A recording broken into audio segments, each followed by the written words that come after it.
Добрый день, дорогие друзья! Вы на канале Приют Ангела, с вами Народный Батюшка, мира и добра вам от Пресвятой Троицы. Несколько человек спросили, почему я не был на погребении архимандрита Иоанникия, которое прошло в Чихачево. Батюшка ушел на 84-м году жизни, и, конечно, казалось бы, после стольких лет нашей дружбы я должен был его проводить. Куда? Я честно вам скажу, я не люблю погребений.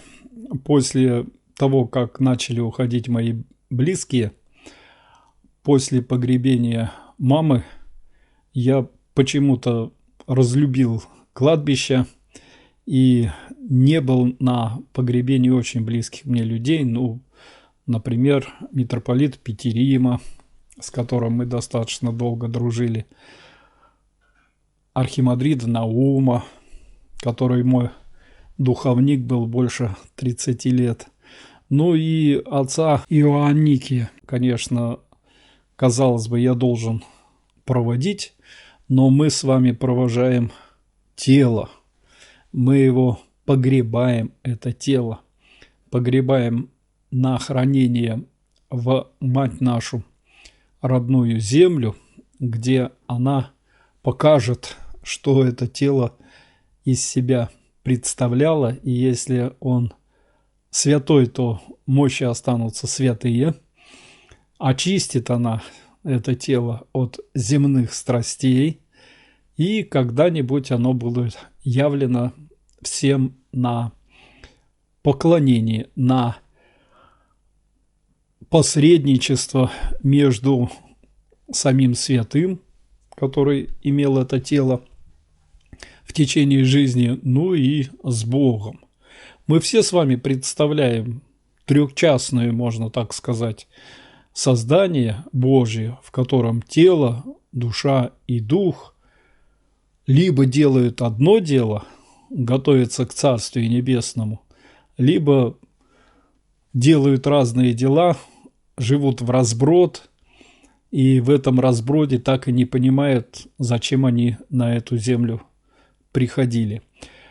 Отец Иоанникий понял это давно-давно.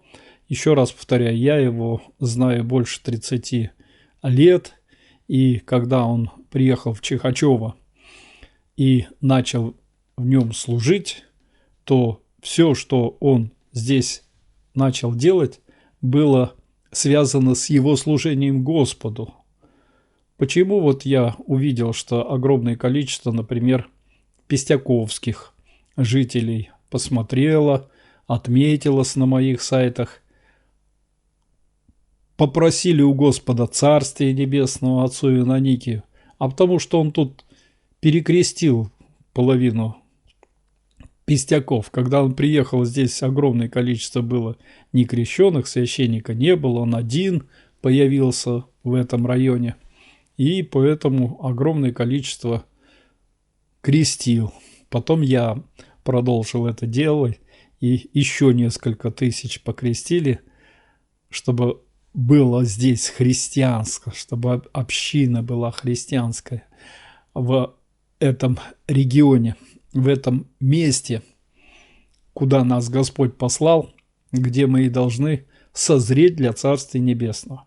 Все эти 31 год, что я знаю батюшку, у меня не было ни разу с ним никаких противоречий. То есть, с какими бы вопросами, с какими бы людьми я не приезжал, все время это было доброжелательный разговор, и это было все время желание помочь каким-то образом посоучаствовать в тех делах, которые, например, и мы тоже здесь делали. Расскажу несколько еще, может быть, случаев, вам интересно, этих встреч, потому что некоторые только мною могли быть поняты и оценены вот в том духе, который на самом деле происходило. Например, мы приезжали к нему с Нелли Аркадьевной Гадзиян или Нина Аркадьевна Гадзиян, она православная, она руководитель армянского камерного хора. И я считаю, что вот армянский камерный хор в свое время спел духовные песнопения Русской Православной Церкви лучше всех. Я лучше их так и не слышал, как исполняют духовные песнопения. Я видел, как они исполняют это, например, в Троице-Сергиевской лавре при служении патриарха. Я видел, как перед ней вставал на колени тогда очень известный руководитель хора Троице-Сергиевской лавры, отец Матфей. После богослужения патриарха он встал перед ней и сказал: «Нина, научи нас петь». Я видел, как она сослужила своим хором на богослужении патриарха Алексия II в Кремле, в соборе Кремля, где после богослужения этого ангельского пения к ней подошел прямо на моих глазах патриарх Алексей II, поцеловал ее в лоб и сказал: «Нина, сегодня пели ангелы». Ну, это действительно было так. И вот, так как они здесь купили у нас дом, мы поехали к отцу Иноникию в Чихачево, потому что со всеми, кто сюда приезжал, такие хорошие люди, я старался к батюшке съездить, потому что для меня это тоже был такой, можно сказать, проверочный этап отношений со всеми людьми, потому что мне нужно было знать, как либо отец Наум к этим людям относится, услышать от него, что он скажет мне, как вести отношения с этими людьми, либо отца Ионанития, потому что он был прозорливый, это 100%, так как некоторые говорят: ну чего уж такого особенного он про меня рассказал, а некоторые говорят: про меня он вообще ничего не рассказал, что-то ошибочное высказал. Ну, может быть ошибочные, хотя я видел такой случай, когда он при муже рассказал про жену какие-то такие грехи, а жена прямо вспылилась, и ничего этого не было, зачем вы все это врете, зачем все это, и побежала, из домика побежала в церковь, ее начало, как говорится, крутить. И я мужа-то спрашиваю, что ее так тронуло, действительно батюшка так ошибся? Он говорит: да нет, у нее просто что-то случилось с ней, она сошла с ума. И она, говорит, не помнит половину своего прошлого, людей не помнит, событий не помнит. Поэтому он-то сказал все точно. Но мы будем, конечно, молиться. Там очень часто то ли жены привозили свои мужи, которые там от алкоголизма, после инсульта и других проблем приходили в состояние неполноценное и привозили к батюшке, чтобы он их восстановил, либо мужья жен, и такое бывало. И вот это очень интересное обычное явление, когда такой мужчина находится жену до конца, вот она, можно так сказать, с ума сходит, а он за ней ходит, попекает ее, вот возит везде. Ну, вот и такое. Поэтому, если вы мне пишете, что я не помню, он мне что-то сказал, то, что со мной не было, для меня лично это не значит, что этого с вами не было. Всего скорее, не он ошибся, а вы что-то не помните. Ну, конечно, могут быть, на мой взгляд, и ошибки, потому что такая нагрузка, которую он понес, а в некоторые дни было до 2000 человек прием, насколько я знаю, и в праздники вообще 1000 людей находились. Ну вот про праздники я и говорю. Конечно, тут можно и ошибиться. Все-таки человек есть человек. Ему дано право как быть праведником, так и ошибаться. И я продолжу, как мы с Нелли Аркадьевной приехали, с Ниной Аркадьевной приехали. Принимал он еще тогда в маленьком домике, те, кто помнит, в Приделочке, тут в холоде сидел. Он нетопленный, в любой мороз сидел здесь, окутается и принимает, говорит, общается.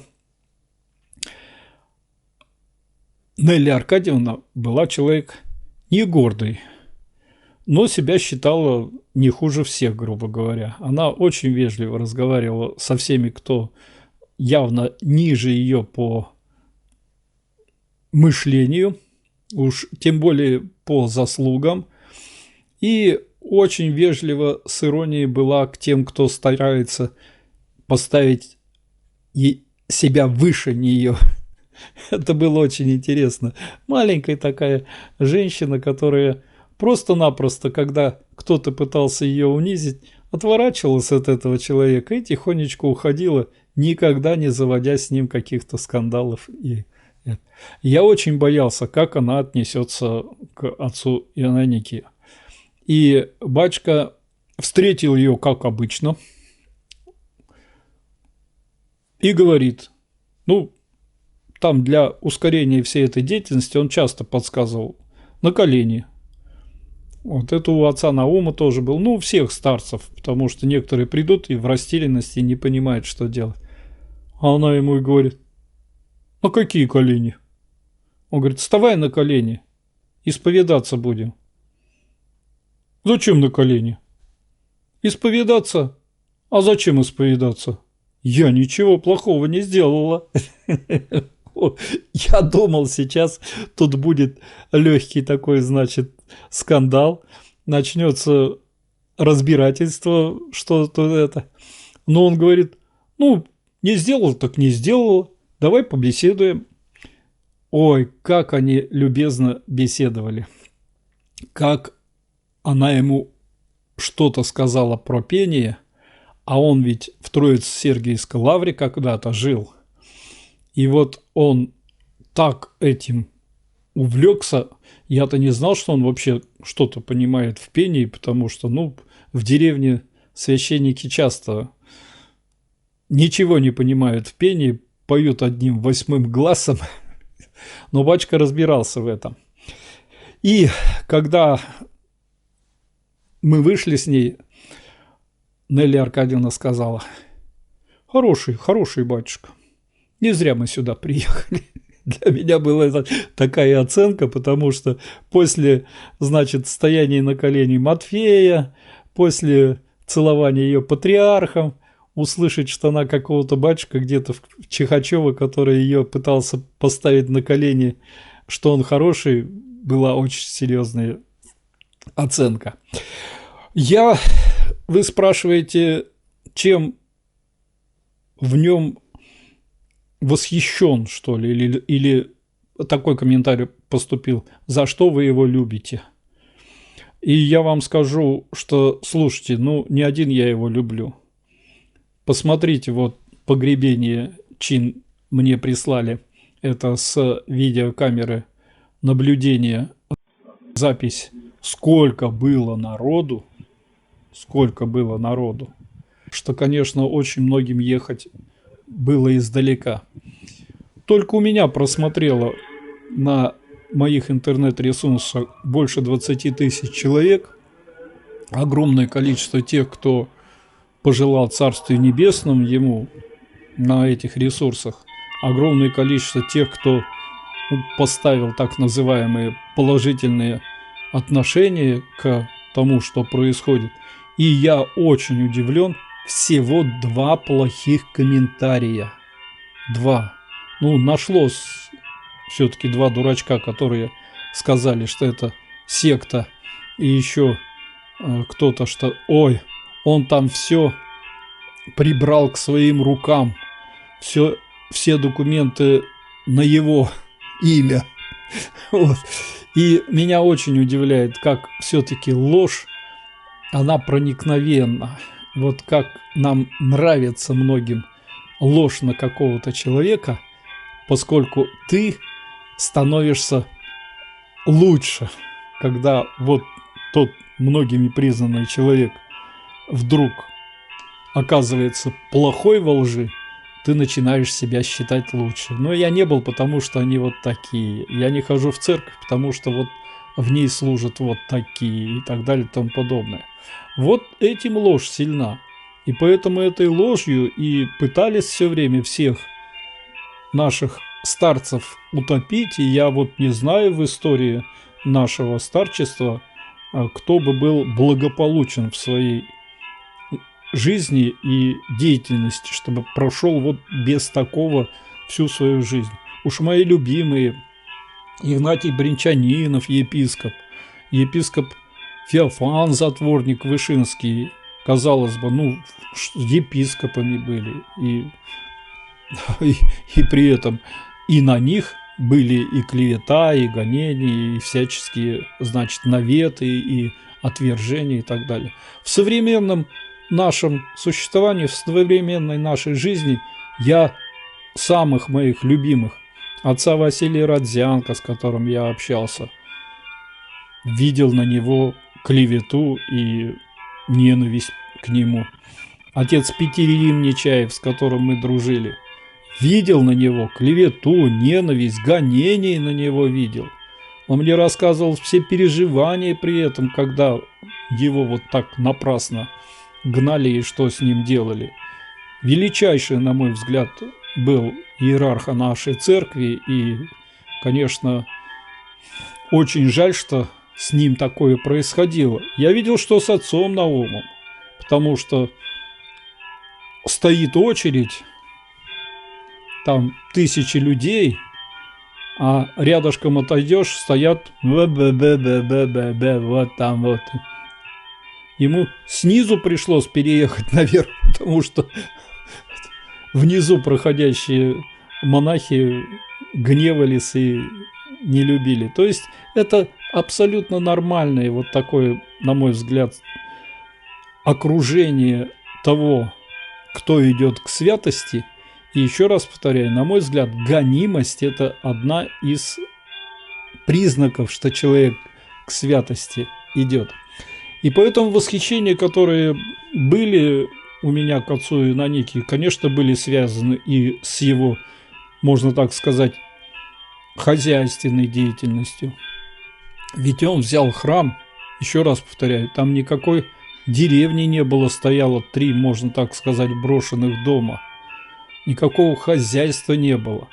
Проехать туда через речку весной нельзя было, там разливалась река, и только на вездеходе можно было.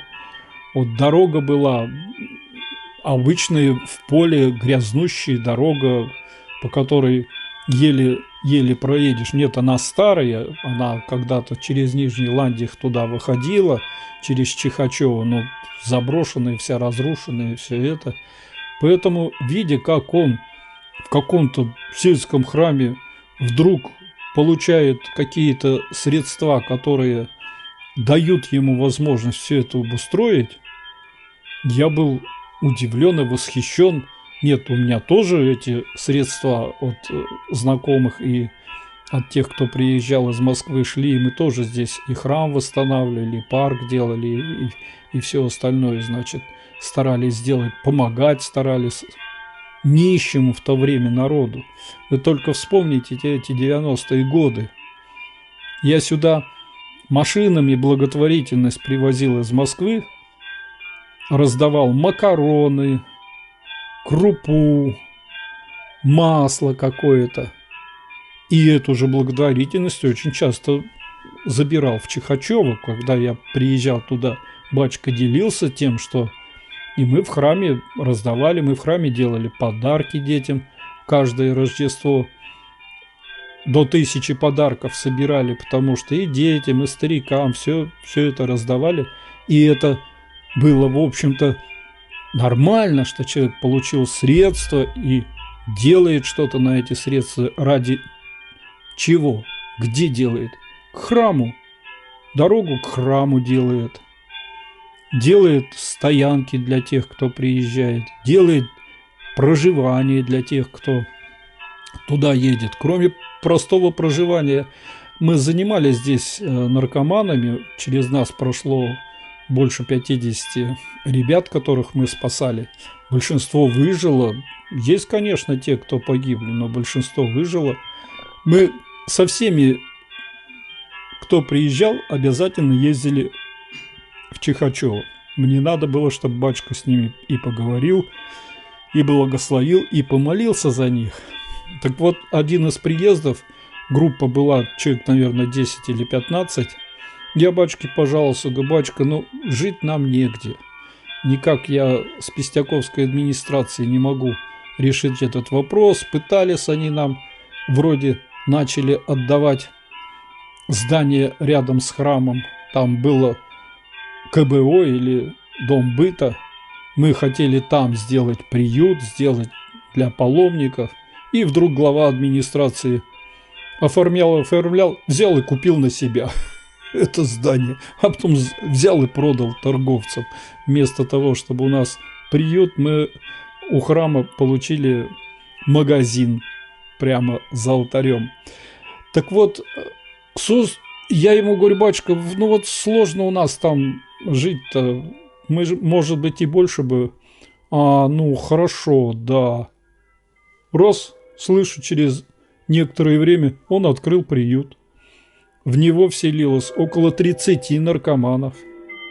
И приют существовал несколько лет, и по одному какому-то зависимому, или и по несколько проживали уже потом, когда заполнился этот приют другими больными людьми. А мы привозили туда и тех, кто прошел рак, например. Им же нужно восстанавливаться. Вот он таких, например, людей принимал. Очень много тех, кто после инсульта. Еще раз повторяю, 90% его прихожан были люди нездоровые. Кто-то может сказать, что у нас, в принципе, и в церкви нездоровые 90%, но где это признается? Попробуйте в любом храм зайти и сказать: ох, вы тут 90% нездоровые стоите, вам нужно Отчиткин, вам нужно... Нет, любят всякие молебны о здоровье люди все равно читать, но вот так все ходят туда, такие, они наоборот себя чаще считают самыми здоровыми в обществе, потому что и в храм ходят, и молятся, это прелесть такая. К нему приезжали, как правило, те, кто больше ни на что не надеялся. Те, кто точно понимал, что с ним что-то происходит или с ближним что-то происходит. Как часто я видел стоящих в очереди мужчин, держащих своих жен, чтобы она не убежала, или жен, держащих своих мужиков, которые... Только бы ему куда-то сорваться, где-то покурить, где-то выпить. И сколько спасенных. Сколько спасенных. Еще раз повторяю, по моим подсчетам, больше 2 миллионов через него человек прошло. Сколько человек приехало на погребение, на мой взгляд, даже это не показатель. То есть все, кто с ним лично связан, почувствовали, что батюшка-то не умер, что он от смерти в живот. И теперь у нас на небесах еще один наш с вами заступник, помощник и молитвенник. Меня тут спрашивают, как его, значит, отпевать, что 40 дней про него почитать. Слушайте, ничего не надо, не читать, не отпевать, ничего. Он святой, и поэтому это, дай Бог, он сейчас при встрече с Господом, который произойдет на 40-й день, нас с вами всех помянет, скажет: Господи, вот этому, им всем нужно. Так что вы сейчас его просите: батюшка, помолись там Господу, помоги. Вот. И это будет лучшее его поминание, и надо осознать, что он остается с вами как ваш духовник, попечитель и как ваш ведущий по жизни, если вы в это веруете, если вы остаетесь на этой духовной связи. Я, например, регулярно, грубо говоря, разговариваю и с тем же отцом Василием Родзянко, и с отцом Петеримом, с отцом Наумом каждый день. Вот, и отец Ананикий разговаривает, и все такой же бодрый, как я его в этой жизни и знал. С общиной беспокоитесь, что станет с общиной? Вот мне лично все равно, что с ней станет, потому что это было место служения вот этого святаго, и Бог ему дал на это служение все, что нужно. Может быть, еще бы больше можно было, так как в нем была такая хозяйская жилка, и тут можно было и монастырь большой построить, но бесы не дали. Бесы не дали. Но то, что в конечном итоге там появилось, вот это и хозяйство, и коровники, и техника, и теплицы, дало же возможность проживать большому количеству людей. И эти люди, насколько я знаю, и дома там купили, и землю там выкупили, и насколько я знаю, когда-то я видел сам эти документы, он меня просил оформить там, вот домик у него, на него был оформлен. Все остальное имущество, насколько я понимаю, не на него оформлено. И слава Богу, на мой взгляд, потому что тогда можно это сохранить как хозяйство, как фермерское хозяйство можно сохранить. Но у нас, к сожалению, здесь у нас епархиальное управление Ивановской области секта. Вот где секта. Обученные в Америке, за рубежом, митрополит, его помощники, те, кто вещает на телевидении, в Америке же учились. Они, на мой взгляд, сделали все, чтобы доказать, что русская православная церковь никому не нужна, ходить в нее нельзя, и в том числе ложью вот на этого святаго доказывали, что ничего святаго в ней нет. Вот видите, на каком уровне могут люди заблуждаться, быть обманутыми и так далее.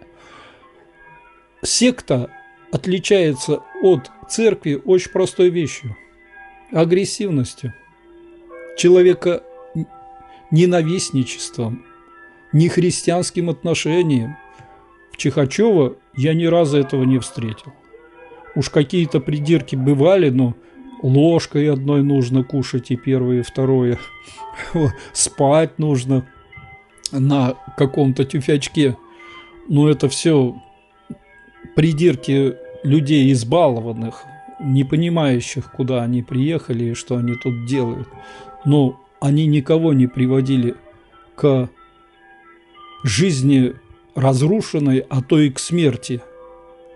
А действия Ивановской епархии, еще раз повторяю, отец Евкинишми, отец Харисанф, отец Василий, иеросхимонах Николай и так далее, скольких они своим гонениями, своей ложью, своими, значит, нападками через таких, как Ефанов, ну, просто уничтожили. То, что произошло с отцом Ионикием, я тоже расцениваю как попытка просто-напросто его убить. Поскольку они думали, что вот как у него тут много, уж отнимая маленькое, храмик, который сам восстановил, у отца Василия, например, или у отца Харисанфа храм, те умирали, то у него там, они подумали, сейчас все хозяйство отнимем и точно загнется. Старик сердце не выдержит. Старик, слава богу, не только эти гонения, всякие лишения сана и так далее выдержал, но и остался святым, остался в том добром духе, в том добром нраве, которым и должен отличаться святой от несвятаго. Поэтому, дорогие мои, те, кто бы бывал на погребении, не плачьте, не унывайте, не храните в себе вот этот образ мертвого тела, потому что батюшка – живая душа. Теперь он ангел на небесах, и помните его именно в том духе и в том образе, которым вы его встретили, в котором он вам помог, в котором он жил на этой земле, провел на ней свои 84 года. Этот век положен во времень, а тот вне времени. Он вечный. И благо там вечный. Они будут выражены в радости великой. По мере нашего добра, насколько мы накопили в жизни. Судья праведный, ни больше, ни получше, ни меньше. Именно ту меру, которую ты приобрел. И грешник ада не получит мучений больше положено. Ни праведник награды больше не получит. Награда будет выражена в радости великой, которой не будет конца. Вечно она будет с человеком. Вот в чем богатство. Восклицает апостол Павел, который восхищен был до третьего неба, и Господь показал Царствие Небесное. Так он говорит, невозможно языком человеческим высказать, лексикона речи не хватает, какие блага уготовал Господь любящим Его.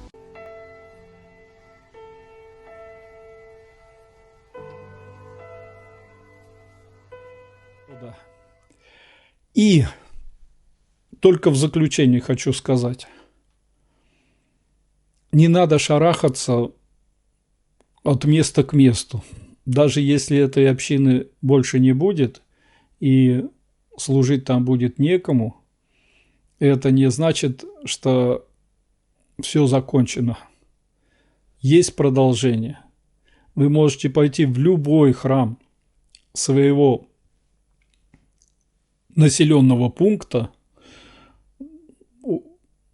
общаться с любым священником, который будет в этом храме, при этом сохраняя верность отцу Ионаникию, сохраняя верность Чихачеву, сохраняя тот дух в себе, который вы там получили. И это не будет ни предательством, ничего. Поэтому я вас очень прошу, продолжайте православные богослужения. Продолжайте. Вот этот дух Чихачева, мирный, желающим всем добра, желающим всем помощи, должен в вас сохраниться и не погибнуть, несмотря на то, что лукавый, конечно, будет искушать и будет примером вам как раз ваш духовник, ваш святой отец, схиархимандрит Иоанн Аникий. Царствие небесное его, ну и, надеюсь, всех его учеников. Здоровья всем, радости. Аминь.